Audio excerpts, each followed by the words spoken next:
G1 एक abelian group है जिसका ऑर्डर 6 है और G2 एक अदर्स ग्रुप है जो S3 है, symmetric group of 3 symbols. J की जो वैल्यू है वो 1 और 2 है। Pj स्टेटमेंट जो है यानी कि P1, Pj का मतलब हुआ J का वैल्यू 1 पुट करेंगे तो P1 स्टेटमेंट आएगी और P2 स्टेटमेंट आएगी 1 और 2 पुट करने पर। ऐसे ही G1 और G2 दो स्टेटमेंट है, वो स्टेटमेंट क्या है? G1 हैज़ अ यूनिक सब ग्रुप, हैज़ अ यूनिक सब ग्रुप ऑफ ऑर्डर 2। कुछ चीज़ें अगर मैं लिखते टाइम छोड़ दूं तो आप मेरे वर्ड्स पर ध्यान देना कि मैं क्या बोलना चाह रहा हूं।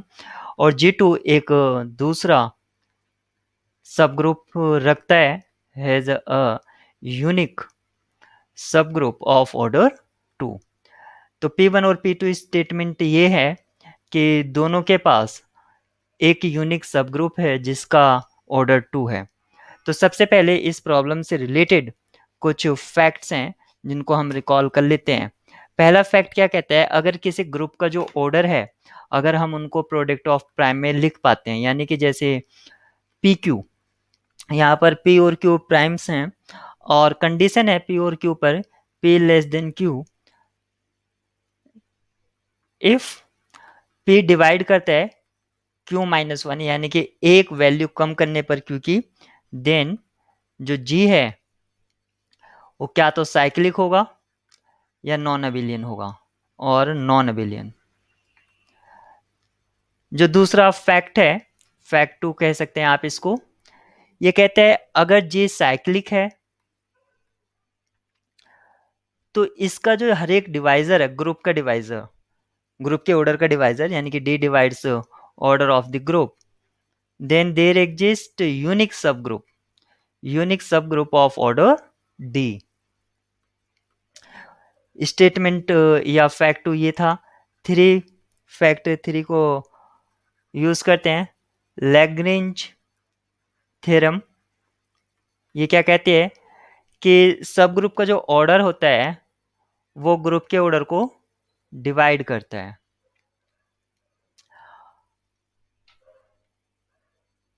और स्टेटमेंट फॉर हम यहाँ पर ये देख सकते हैं, if J is finite abelian group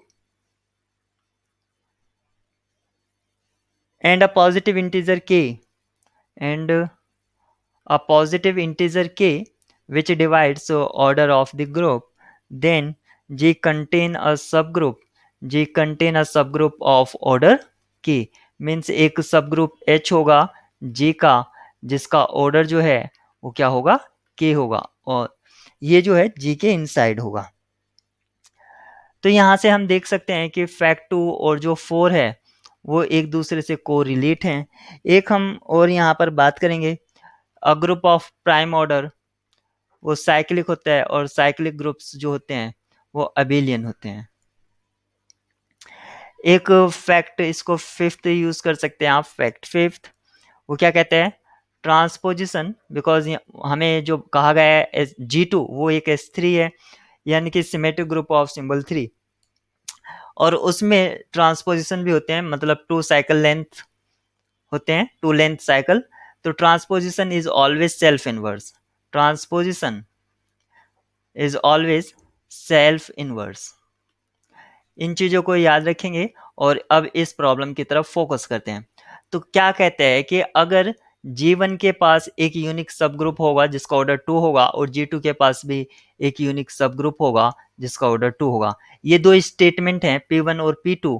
तो इसने कहा है both P1 and P2 holds, B में कहा है neither P1 nor P2 holds, मतलब क्या तो दोनों ट्रू हैं या दोनों गलत हैं या उनमें से कोई एक ट्रू है। इस तरह से ऑप्शंस को अरेंज किया गया है। तो हम वन बाय वन चेक कर लेते हैं कि आखिर कौन सा ऑप्शन ट्रू है या कौन सा ऑप्शन फॉल्स है। तो सबसे पहले हम बात करते हैं order of G. Order of G1 जो है वो है 6, और 6 को हम लिख सकते हैं 2 इंटू 3। यहाँ पर ये P का वैल्यू हुआ और ये Q का वैल्यू हुआ। मैंने बताया था P लेस देन Q और P divides Q minus one, एक लेस करने पर। तो जो ग्रुप होगा, तो जी जो होगा क्या तो वो साइक्लिक होगा या नॉन अबिलियन होगा। लेकिन ये गिवन है कि जी जो है वो अबिलियन है, यानी कि नॉन अबिलियन वाली कंडीशन तो यहां पर है ही नहीं, तो इसका मतलब क्या हुआ, जी साइक्लिक हुआ, क्योंकि ये गिवन था, तो जी साइक्लिक है। अगर जी साइक्लिक है तो फैक्ट टू क्या कहते हैं कि if G is cyclic then for every divisor D of order of the G there exist a unique सब ग्रुप ऑफ ऑर्डर डी।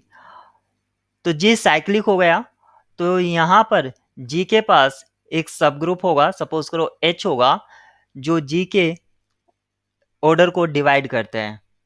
तो यहां पर जैसे P था उसको डिवाइड कर रहा था, P डिवाइड्स P का वैल्यू जो 2 था वो ऑर्डर ऑफ G को डिवाइड कर रहा था, तो यहाँ पर एक सब ग्रुप एग्जिस्ट करेगा ऑर्डर 2 का, यानी कि H एक सब ग्रुप होगा जिसका ऑर्डर 2 होगा।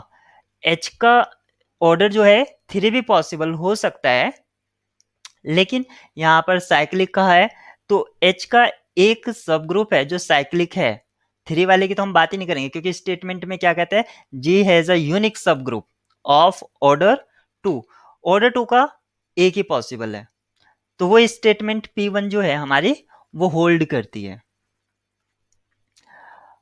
अब यहां पर G2 की बात करते हैं। G2 जो है वो हमारा S3 है, और S3 के जो अगर एलिमेंट देखते हैं हम, तो वो क्या है, आइडेंटिटी है, ट्रांसपोजिशन है, यानी कि 2 लेंथ साइकिल्स हैं, 1 2 1 3 और 2 3, ये ट्रांसपोजिशन हो गए।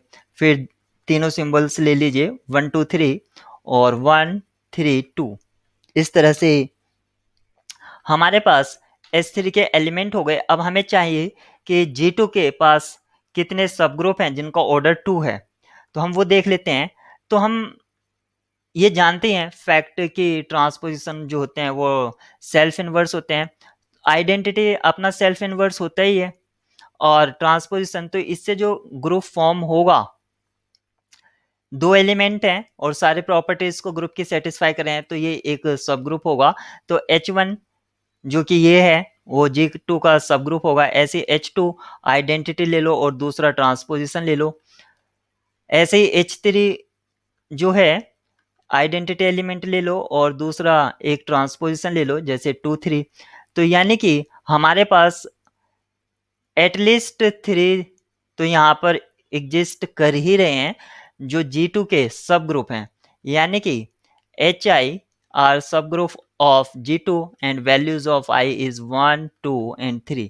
तो 3 यहाँ पर पॉसिबल हैं कि जो G2 के सब ग्रुप हैं और जिनका ऑर्डर भी 2 है, लेकिन वो क्या कहते हैं कि G2 has unique means only सब ग्रुप ऑफ ऑर्डर 2। तो स्टेटमेंट 2 जो है फॉल्स है, यानी कि P2 जो है वो होल्ड नहीं करती है।